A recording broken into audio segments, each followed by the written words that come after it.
Gentlemen, this is your final chance. Disappoint me, and there will be consequences. Am I clear? The boardroom on the 41st floor of O Tower had not heard laughter in 9 years. This was not a metaphor. It was a documented fact, the kind that accumulates in organizations run by men who set the emotional temperature of every room they enter. Ju Kano had not laughed in this building since the morning of the 14th of March, 9 years ago, when everything changed and the man he had been before that date ceased to exist. His lieutenants knew it. His security team knew it. The catering staff who serviced the private dining floor knew it. Even the 3 rotating cleaning crews who worked the building's upper levels in rotating 8-hour shifts knew it, because knowledge of that kind travels downward through an organization the way cold travels downward through a building, quietly, completely, until it reaches the lowest level, and everyone inside it understands that warmth is not something this structure produces. 9 years. Korea's most feared operator has not laughed in 9 years. He walked into his boardroom on a Tuesday morning, and a cleaner told him his orchid needed 30 minutes of morning light. And something unlocked that 14 billion won and 11 lieutenants and 9 years of absolute discipline had kept sealed. Subscribe right now. Because Catherine Mullins did not take a cleaning job on the 41st floor of O Tower by accident. And what she came here to find has nothing to do with orchids. Her real reason for being in that building is going to turn this entire story inside out. Stay here. It starts long before that boardroom. Catherine Mullins had been on the upper-level cleaning rotation for 11 days. She had learned, in 11 days, the precise geography of what was permitted and what was not on the 41st floor. She had learned which surfaces required which solutions and in what order.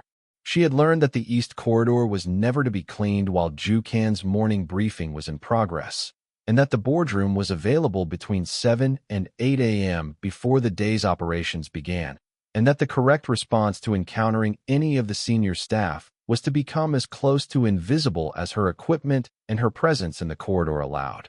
She had also learned, because Catherine Mullins noticed things the way some people breathe, involuntarily, continuously, without deciding to, that the tall potted orchid in the corner of the boardroom was dying.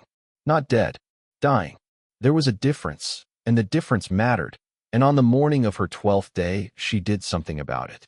She was repositioning the orchid 3 feet to the left, into the column of morning light that reached the east corner of the boardroom between 7:14 and 7:49, when Jukino walked in 22 minutes ahead of his scheduled time. He stopped. She did not stop. She adjusted the orchid's position by 2 inches, assessed it, adjusted it 1 inch back, and then straightened, and found him watching her from the doorway with the expression of a man who has entered a room expecting it to be empty and is processing the fact that it is not. It was dying, she said, by way of explanation. She gestured at the window. It needs morning light. Not much. Just this column, here, for about 30 minutes. It should recover in a week. He said nothing. The pot was also 2 sizes too small, she continued, because Catherine Mullins had a particular relationship with silence that most people would describe as an inability to leave it alone. I can't do anything about that with what I have up here, but if someone tells the facilities manager, the orchid has a real chance. She picked up her cleaning caddy. Sorry to be in your way. I'll finish the east end. She moved past him toward the east corridor. She had her hand on the door when he spoke. The facilities manager, Jukino said, has a budget of 400,000 won per month for this floor alone. He has had that orchid in the wrong position for 2 years and never once noticed it was struggling. Well, Catherine said, from the doorway, without turning around, perhaps he's very busy. A pause. Perhaps, Jukin said. Another pause. Longer.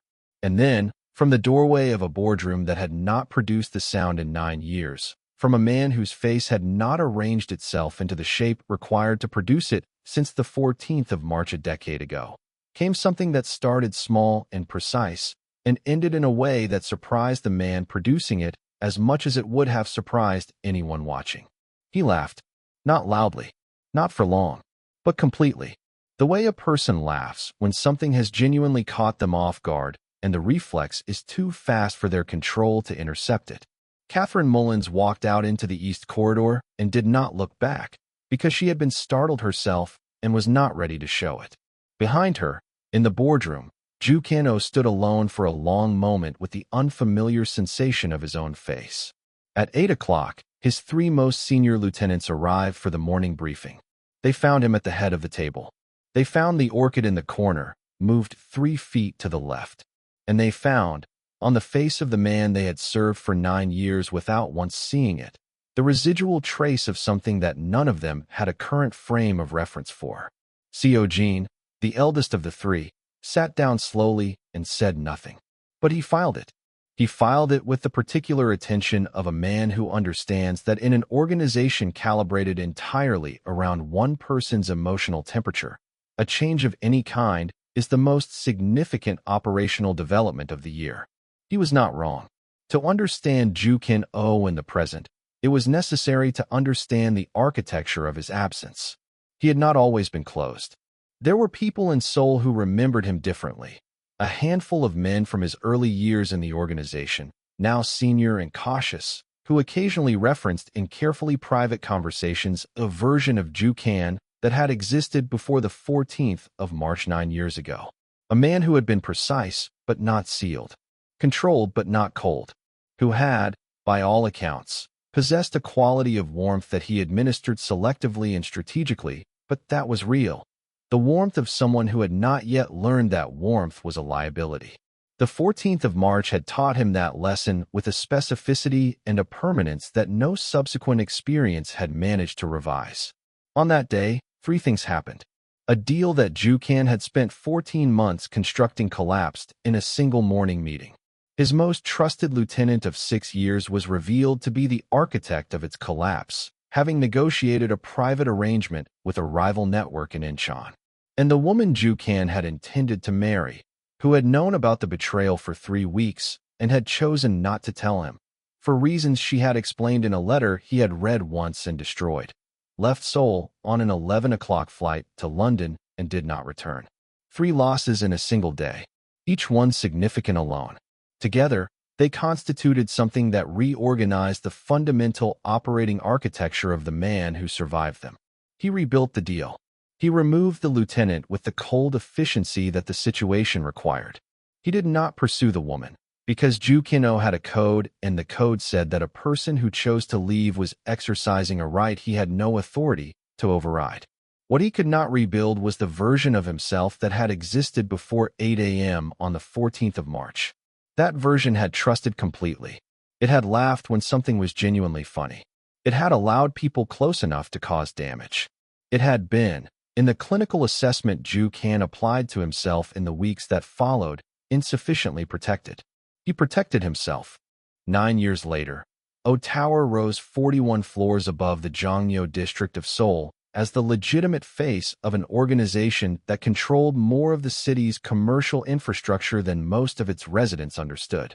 Ju Kan ran it with a precision and a consistency that his competitors found impenetrable and his subordinates found both exhausting and deeply reassuring. He was never wrong. He was never surprised. He was never, in the professional or personal lives that had long since merged into a single continuous operation, caught off guard. Until a cleaner moved his orchid. Catherine Mullins was 29 years old, British-Jamaican, and possessed of the specific quality of attention that very intelligent people sometimes carry without advertising.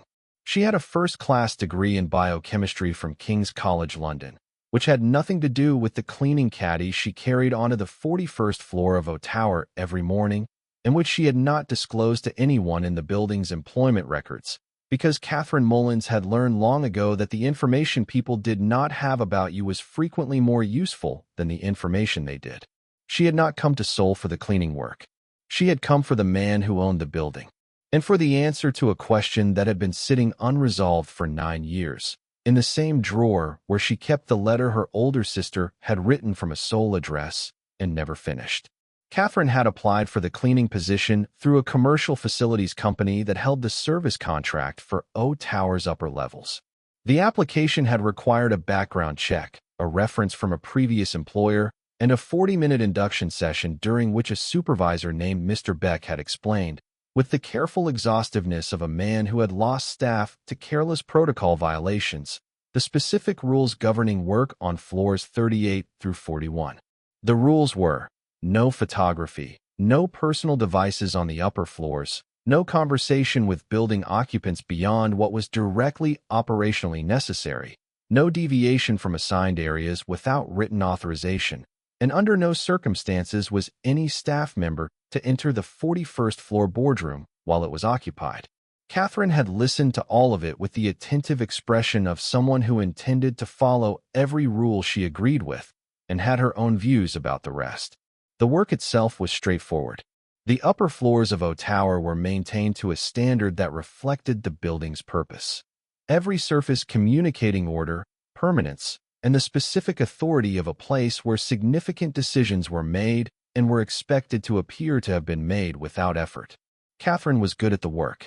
She was thorough and quick, and she left spaces exactly as she found them, which was the highest standard the supervisor recognized.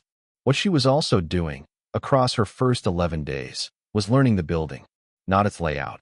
She had studied the architectural plans before arriving in Seoul, obtained through a property records database that was publicly accessible if you knew which municipal registry to search.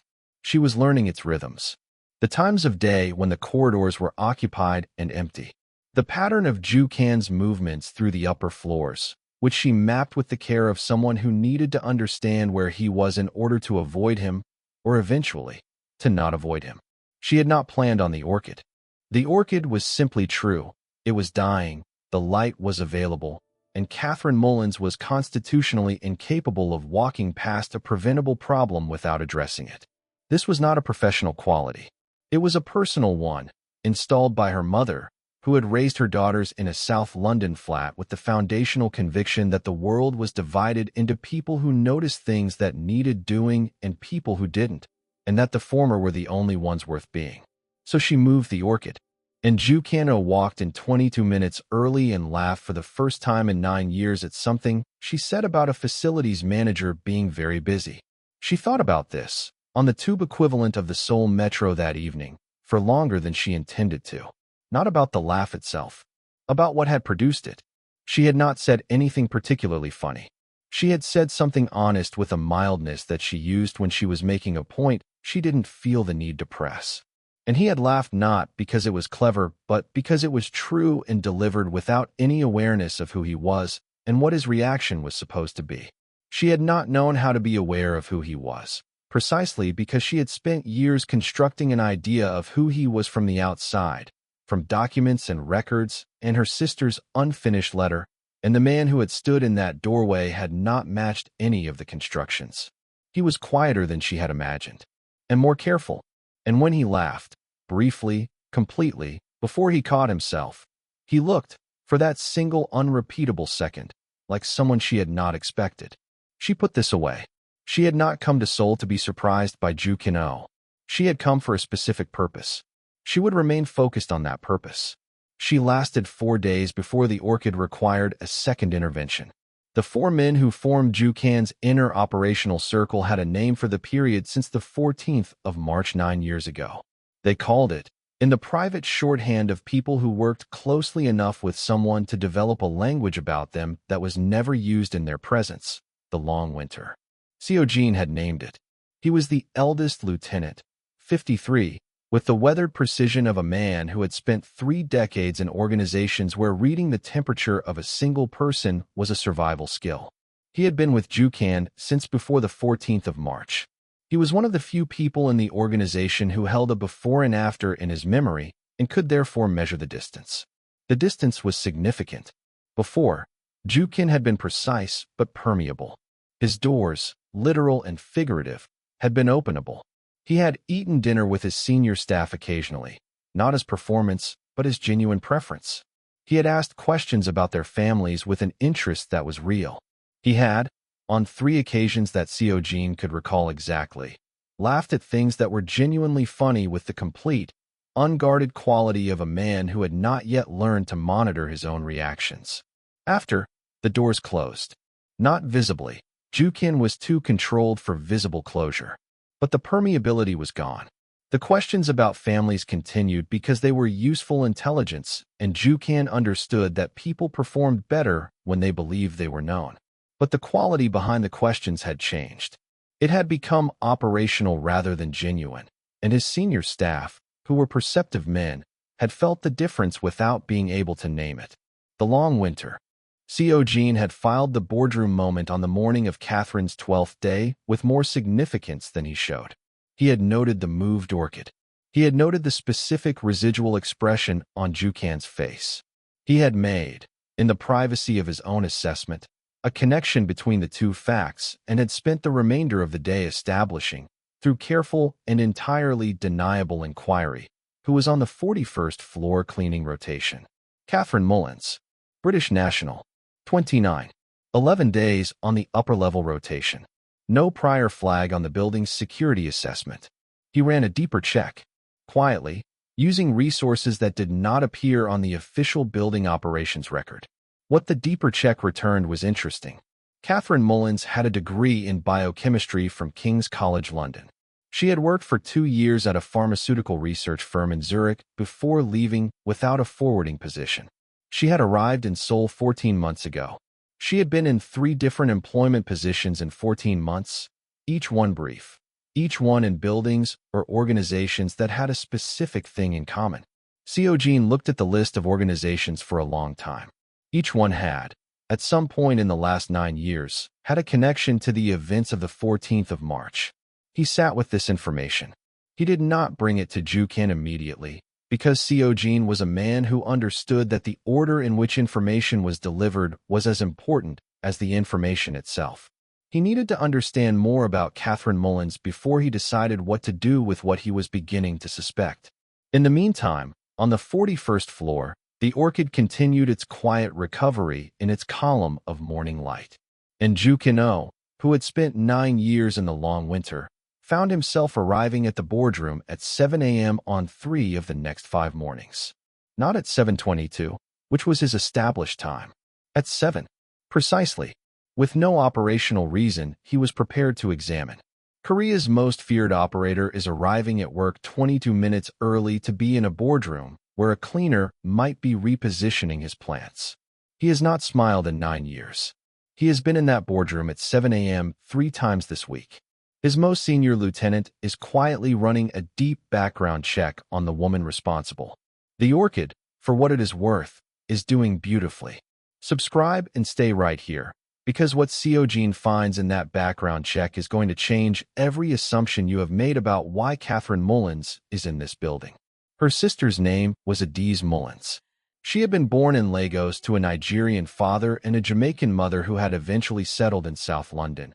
And she had grown up in the same flat as Catherine with the same foundational convictions installed by the same woman, which meant she noticed things that needed doing, and she was constitutionally incapable of leaving them undone. The sisters were 14 months apart in age and had been, for most of their lives, less like siblings and more like the same person running in parallel. Different in temperament, Adiz warmer and more impulsive, Catherine more measured and more patient, but built from the same essential material. Adiz came to Seoul 9 years ago. She had been 29, working in international business development for a London firm that had a Korean partnership, and she had been assigned to the Seoul office for an 18-month secondment that she had accepted with the uncomplicated enthusiasm of someone who had never been to East Asia and found the prospect entirely thrilling. She had been in Seoul for 7 months when she met a man through a colleague's introduction at a business dinner. The man was not identified by name in the letters she sent home during that period. Adiz, who was warm and impulsive, but also privately protective of things that mattered to her, referred to him only as K. She described him in terms that Catherine had read so many times across 9 years that she could have recited them from memory. Precise, but not cold. Controlled, but not unkind. The kind of person who listened with his whole attention and made you feel, without effort, that you were the most considered person in the room. She had been falling in love with him. Catherine had understood this from the letters before Adiz said it directly. And then, in the 14th month of her secondment, the letters had changed register.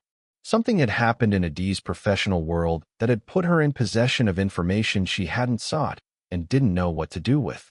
Information about K. About the nature of a deal he was building and the people around him, and the gap between the man she knew and the world he operated in.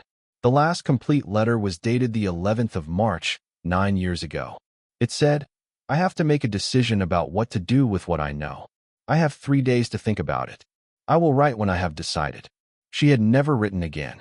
She had flown home on the 14th of March on an 11 o'clock flight, and she had sat in the South London flat with their mother and said very little about Seoul and nothing about Kay, and had carried whatever she was carrying entirely internally for the remaining 4 years of her life, until a car accident on the A23 took her on a wet November morning and left Catherine with an unfinished letter, a name that began with K, and a question that had no answer yet. Catherine had spent 5 years assembling the answer. She had found her way to K through the organizations connected to the events of that March week. She had traced the deal Adiz had referenced obliquely in her final letters. She had identified the betrayal, the lieutenant who had collapsed the arrangement, and traced its consequences forward through 9 years of public records and private intelligence until she arrived at the clear, documented understanding of who K was and what had happened and what Adiz had known. She had come to Seoul to understand one thing. Had Ju Kin-oh known what Adiz had been carrying in those final 3 days? Had he known she had information and chosen not to tell him? And had he been the reason she left? Or had the choice to leave been entirely Adiz's own?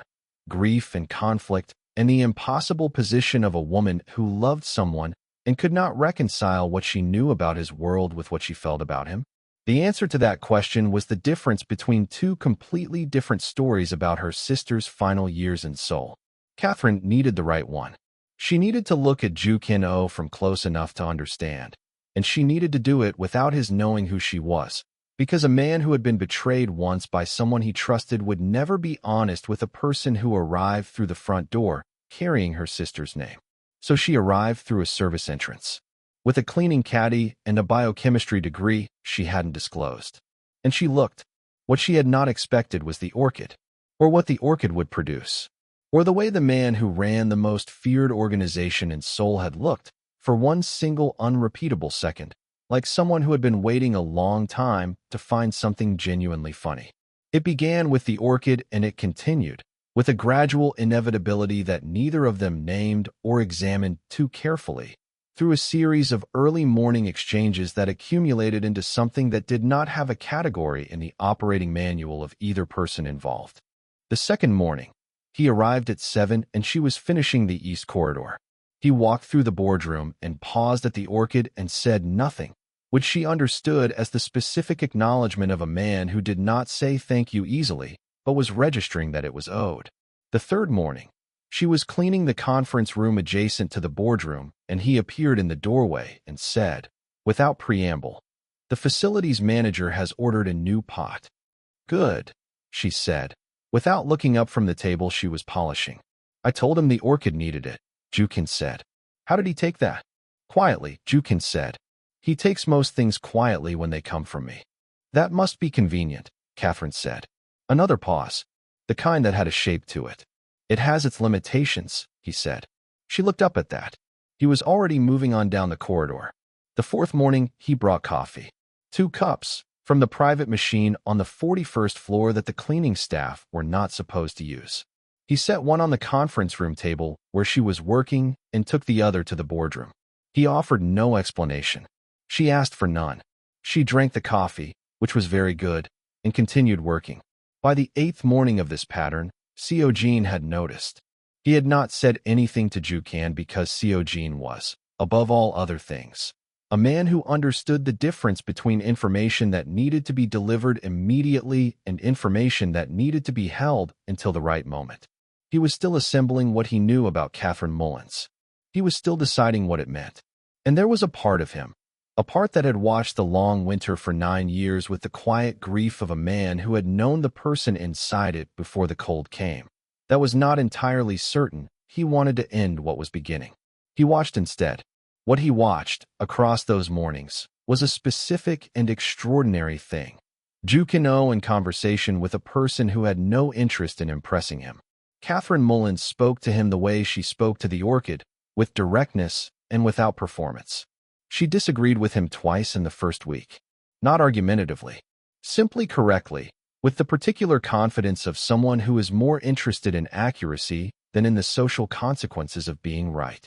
On the first occasion, Jukin had been wrong about something mundane. The correct dilution ratio for the cleaning solution she used on the marble surfaces, which he had commented on with the authority of a man who was accustomed to being the best-informed person in any given conversation. She had told him, pleasantly, that he was incorrect and had explained why, and had gone back to work. He stood in the doorway for a moment after she corrected him, and then he said, "You're right." 2 words, from a man who, in Seojin's 9 years of observation, had never once said them to a subordinate, because he was never wrong in front of subordinates. He did not treat her as a subordinate. That was the thing. He treated her the way, and Seojin reached for this comparison carefully, because it was significant. He had once treated the people he genuinely respected, with attention that was real rather than strategic. With the particular quality of presence he had withdrawn from every relationship in the building 9 years ago, and had apparently, without deciding to, begun to reinvest in 7 a.m. conversations with a woman who moved his plants and corrected his chemistry. The long winter, Seojin thought, watching from the corridor. Something is thawing. He did not know yet whether that was good. Seojin has a file on Catherine Mullins that Ju Kan does not know exists. The file connects her to the 14th of March 9 years ago. He has been deciding for 2 weeks whether to bring it forward. And what he found in the deeper background check, the detail that connects Catherine not just to the events of that day, but to a name Ju Kan has not spoken aloud in 9 years, is going to arrive on Ju Kan's desk. The only question is when, and whether Catherine tells him first. Subscribe and stay right here, because she is running out of mornings. The laugh became a story. Not publicly. Nothing that happened on the 41st floor of O Tower became public in the conventional sense. But within the organization, in the specific way that significant information travels through closed systems, the fact of it moved. Seojin had not told anyone. He had not needed to. 2 junior members of the morning security rotation had been at their station when it happened, and they had the ears of people further down the hierarchy, and the thing that had been absent from the building for 9 years had apparently been present, briefly, in the boardroom, and that was not the kind of fact that stayed contained. The reactions varied by seniority. The senior staff processed it with the careful neutrality of people who understood that their response to any development involving Ju Kan directly was a thing to be managed rather than expressed. They noted it. They recalibrated marginally. They waited. The junior staff, who had only ever known the long winter version and had no before and after to reference, processed it as something between myth and disruption. The cleaning staff member responsible was the subject of a specific and entirely human curiosity, not hostile, but the particular fascination of people who spend their days in the radius of someone unreachable and have just been told that someone reached them. Catherine became aware of this on the 15th day. She became aware of it because people looked at her differently in the service corridors. Briefly, sideways, with the quality of attention given to a person who has acquired a significance they have not sought. She registered it and filed it under complications and continued working. What she could not file was the growing problem of the mornings themselves. Because the mornings had become, against every intention she had brought to this building, something she found herself moving toward rather than managing carefully. Not because of what they meant operationally, because of the conversations themselves. Because Ju Kan, stripped of the performance that powerful men gave to people they considered significant, was something she had not prepared for. He was curious. That was the thing that undid her most. In the weeks of early morning exchanges, he had asked her, not always directly, often sideways, in the way of a person who has learned to gather information obliquely, about London, about chemistry, about what she thought of Seoul versus the version of it she had imagined before arriving. He had listened to her answers with the focused attention she had observed in him across every interaction, but differently. Without the operational assessment, she could feel him running in most conversations. Just listening. The way people listen when they are genuinely interested. She had told him things she had not intended to tell anyone in this building. Not the important things. Not Ad's. Not the letter. Not the 9 years of careful assembly that had led her to a cleaning position on his 41st floor. But smaller things. True things. The particular quality of light and soul in October that she had not expected. The fact that she found the language difficult and beautiful in equal measure. The morning she had arrived at her flat to find a family of pigeons nesting in the hallway and had spent 40 minutes relocating them to the roof with a method that involved a bread trail and considerable personal dignity loss. He had said nothing about the pigeons, but the corner of his mouth had moved in a way that she was beginning to catalog. She had a problem. The problem was that she had come to this building for clarity about her sister's story, and she was acquiring, alongside that clarity, a set of feelings about the man at the center of that story that were not compatible with the objectivity the situation required. And she was running out of time to resolve the original question before those feelings made it impossible to ask it. She made a decision on the evening of the 16th day. She would tell him. Not everything. Not yet. But enough. She would tell him about Adiz, and she would watch his face when she did, and she would know from that one unrepeatable reaction whether she had the right answer. She had spent 9 years learning to read unguarded moments. She would use this one. What she did not know was that on the evening of the 16th day, Seojin had made his own decision. He had put the file on Jukan's desk. Jukan read it at 10 p.m. He had been working late, which was his standard configuration, and he had found the file placed with Seojin's characteristic precision at the center of his desk, with a single handwritten note attached. The note said, in Seojin's compressed, economical script, "Read this tonight. Do not react until morning." He read it. The first pages were the surface layer, Catherine's employment history, her qualifications, the pattern of positions across 14 months in Seoul. He read these with the focused efficiency he brought to all documents, noting the biochemistry degree with a specific quality of attention, noting the pattern of employment with the operational instinct that had kept him ahead of threats for 14 years. He reached the third page. The third page was Seojin's own analysis, the connections between each of Catherine's previous Seoul employers and the events of the 14th of March 9 years ago. He read this more slowly. He felt, as he read it, the specific physical sensation of understanding arriving before he had finished assembling the information to support it, the body knowing something the mind was still processing. He reached the final page. The final page contained one piece of information, a single connection that Seojin had found in the deepest layer of the background check, in a record that required access to a British civil registry that most people did not know was searchable. A name, Adiz Mullins, deceased, sister of Catherine Mullins, and beside it, sourced from Seojin's own memory and cross-referenced with the organization's internal records from 9 years ago, a notation. The notation said, "She was the woman who left on the 14th of March flight. She is the reason the long winter started." Jukan sat at his desk for a very long time, not with the stillness of a man processing, with the stillness of a man who has just had something returned to him that he did not know was missing. A piece of a story he had carried incomplete for 9 years, told to himself in a version that was true but not whole. He had known Adiz Mullins for 7 months. He had trusted her in the way he had, at 31, still been capable of trusting, completely, privately, with the part of himself that he had sealed 9 years ago and had not opened since. He had known she was carrying something in the final weeks. He had known she had information about the deal and about the network that had subsequently collapsed it. He had not asked her directly because he had been afraid, for the first time in his professional life, of what honesty might cost them. He had come in on the 14th of March to tell her the deal had collapsed and that he knew about the betrayal, and that he was not angry at her for what she had known because he understood the impossible position she had been in. She had already left. He had told himself, across 9 years, that she had left because she had chosen his world over his person and found it too large to accept. He had told himself the letter she wrote, which he had read once, in the first hour, before destroying it, had been an ending she had chosen clearly and with full knowledge.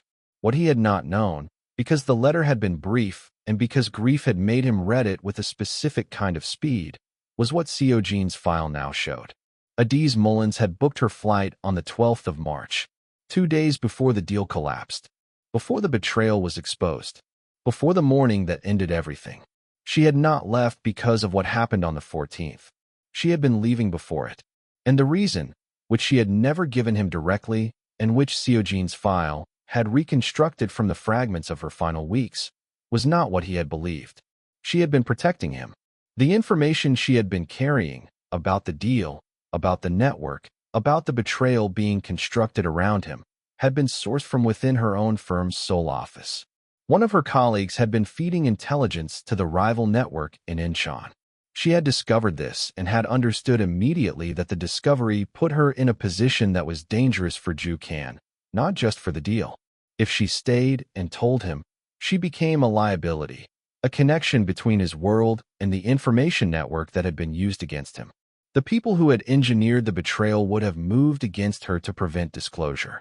She had left to remove herself from the equation, to give him a clean break that didn't come with a target on the person he loved.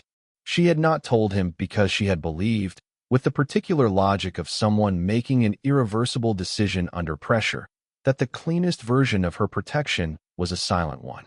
She had been 29 years old, and she had made the biggest decision of her life in 3 days, and she had been wrong about the silence. But she had not been wrong about the love. She had not left because she stopped. She had left to protect what she couldn't stay to keep. Ju Kan sat at his desk with Seojin's file until 1 a.m. At 1 a.m., he did something he had not done in 9 years.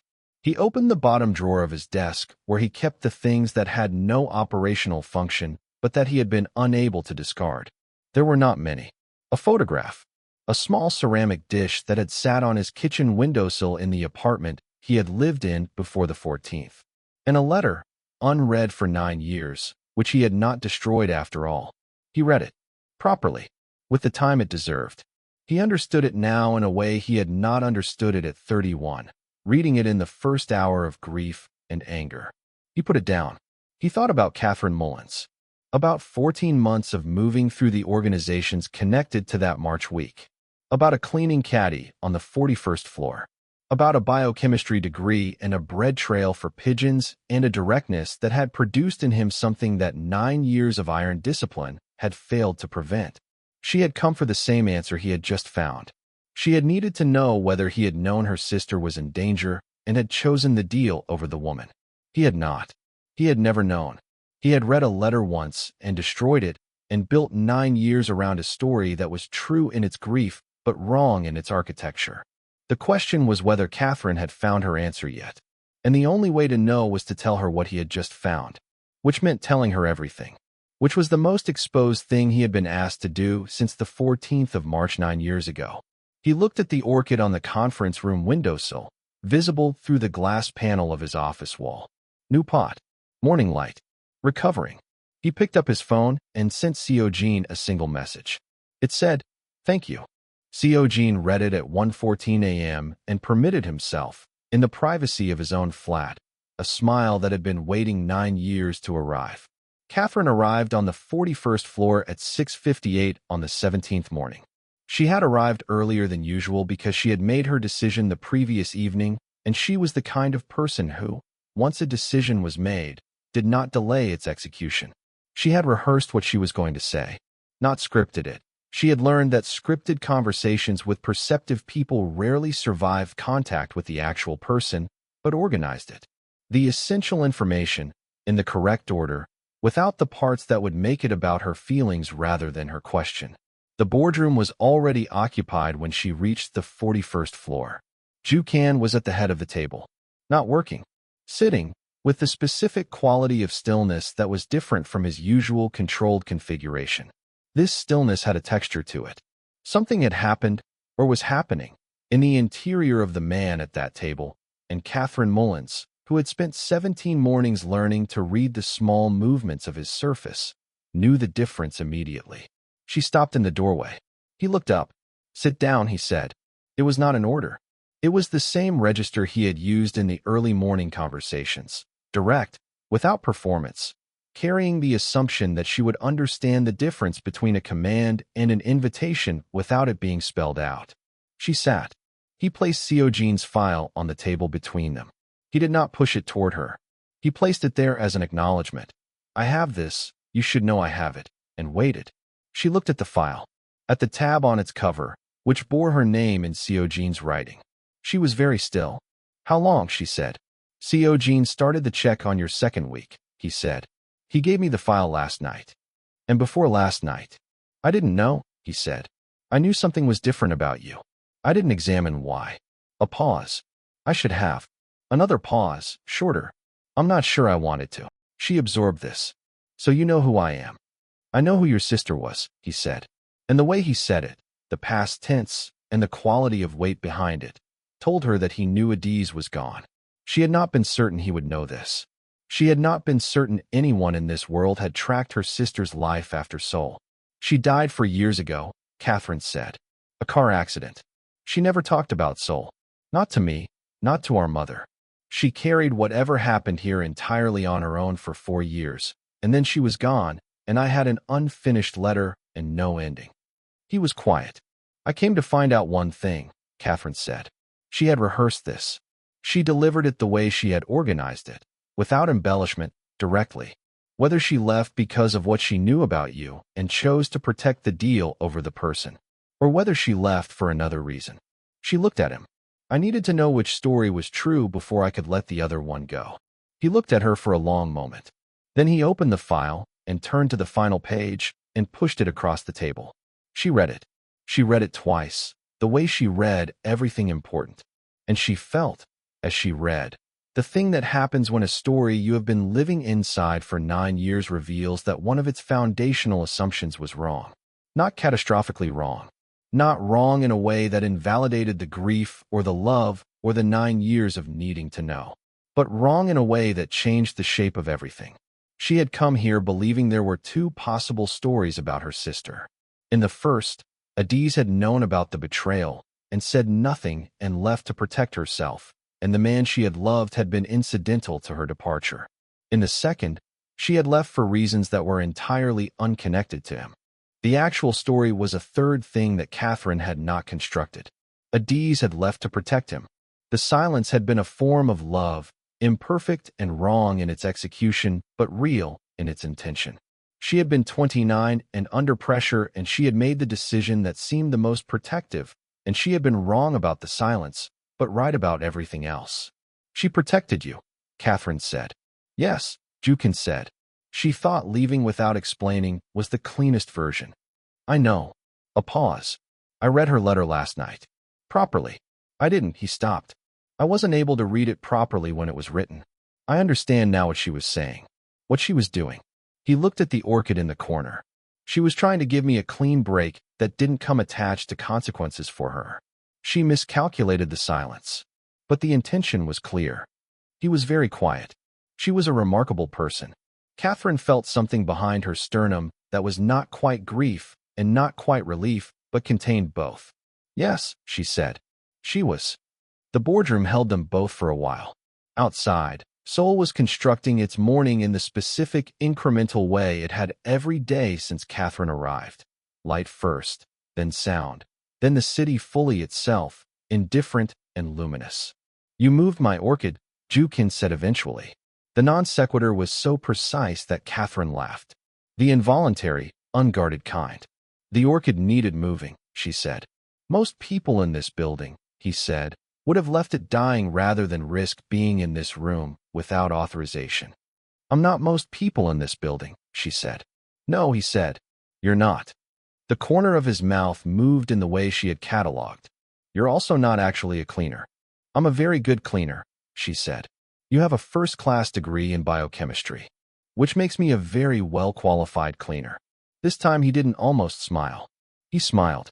Not the brief residual trace from the boardroom 17 mornings ago, but the full version, complete, directed at her, without the reflex catching it and pulling it back. It was, as it turned out, exactly what the long winter looked like when it ended. Unhurried, in the right light. After a long time of being too small a pot, CO Jean found out about the boardroom conversation at 8:15, when he arrived for the morning briefing and found Jukin already present with the particular quality of settled attention that he had not seen on him in a decade. He looked at the orchid. He looked at Jukin. He sat down without comment. The briefing proceeded as usual. Operationally, the world of the O organization had not changed overnight. There were the standard updates, the standard assessments, the standard sequence of information delivered and received and acted on with the standard precision. Co. Jean delivered his portion. The other two lieutenants delivered theirs. At the end, Ju Kan said, "The cleaning rotation on the upper levels will need to be reviewed." Three men looked at him. "Miss Mullins's position," he said, "is no longer appropriate." A pause. Co. Jean waited.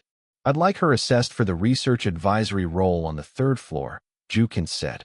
"The biochemistry position we've had open for 6 months. Her qualifications exceed the requirements." He looked at Co. Jean. "You'll arrange the conversation." Co. Jean said, "Of course," and kept everything he was feeling entirely off his face, which was the work of a man who had been practicing for 9 years and could now do it completely. The other two lieutenants exchanged a look that was very brief and very private and contained the compressed equivalent of an entire conversation about the long winter and what had just happened to it. The briefing ended. The other two left. Co. Jean gathered his documents and moved toward the door and then stopped, because there was something he had been carrying for 9 years that had not yet been said, and he was not certain there would be another moment this good to say it. "She was a good woman," he said. "Adiz. I knew her a little. She used to bring pastries from the bakery on Incidongil for the security team at the building we used then. She did it every Friday for 4 months without anyone asking her to." He paused. "I have thought about her over the years, about what she was carrying." He looked at Ju Kan directly.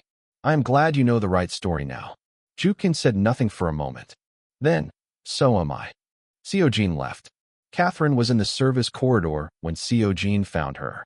She had her cleaning caddy and her equipment and the specific quality of careful composure that she had been wearing in this building since the first morning. He introduced himself, which was not necessary because she already knew who he was, and he told her that Ju Kan would like to speak with her at her convenience about a different role within the organization. She looked at him for a moment. "The biochemistry position," she said. He allowed himself a small, real expression. "Yes. Though I imagine that conversation will cover several topics." "I imagine it will," she said. He nodded and moved on. Catherine stood in the service corridor with her cleaning caddy and the particular feeling of a person who has reached the end of a very long journey and is discovering that the destination is not a place, but an opening. She had come to Seoul for clarity about her sister. She had found it. She had found also, against every intention and in spite of every careful plan, something she had not come looking for, which was, in her experience, always the category of thing that mattered most. She went to the boardroom. He was at the window when she arrived, looking out at the Jongnyo district with its particular morning configuration of light and glass and the indifferent luminous energy of a city that moved constantly and cared nothing about the private recalibrations happening in its buildings. She stood in the doorway. "Co. Jean spoke to me," she said. He turned around. "I know. I sent him. The biochemistry position," she said. "I'm not sure I'm the right person for a role in your organization." "Why?" "Because I came into your building under a false position," she said. "And because my reasons for being here were personal, and I'm not certain the line between personal and professional in this situation is clean enough for me to work here with integrity." He looked at her. "The line was never going to be clean," he said. "Not given what brought both of us here. But clean lines are not the only lines worth working on. Sometimes the complicated ones are the ones that produce the most accurate picture." He paused.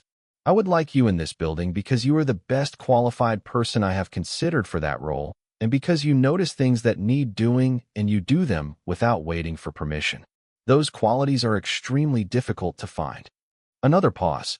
"The rest of it we navigate as it develops." She absorbed this. "That's a very controlled way of describing something that is not very controlled," she said. "Yes," he said. "It is. I'm working on that." She looked at him. At the man who had not smiled in 9 years and had laughed at something about a facilities manager being very busy and had read a letter he had carried unread for almost a decade because the right moment had finally come. At the man who had loved her sister, imperfectly and incompletely in the way all real love is imperfect and incomplete, and who had spent 9 years carrying the wrong version of the story about why she left. She thought about Adiz, about pastries from the Incidongil bakery delivered every Friday to a security team that nobody had asked her to feed. About a woman who loved quietly and decisively, and without half measures, and who had made one enormous, irreversible decision from a position of love and had been wrong about the silence, but right about everything else. Catherine thought she would have liked this. She would have found this entirely satisfying. The orchid, she said, nodding at the corner. It needs to be repotted again in spring. The new pot will be too small by then. I'll tell the facilities manager, Jukin said. He'll take it quietly, she said. He always does, Jukin said. The corner of his mouth. The full version, this time, unhurried and directed. Catherine Mullins looked at the most feared man in Seoul smiling at her over an orchid in a boardroom that had not held laughter for 9 years and felt, with the specific clarity of someone who has reached the end of a question and found a different question waiting, that she was going to be here for a long time.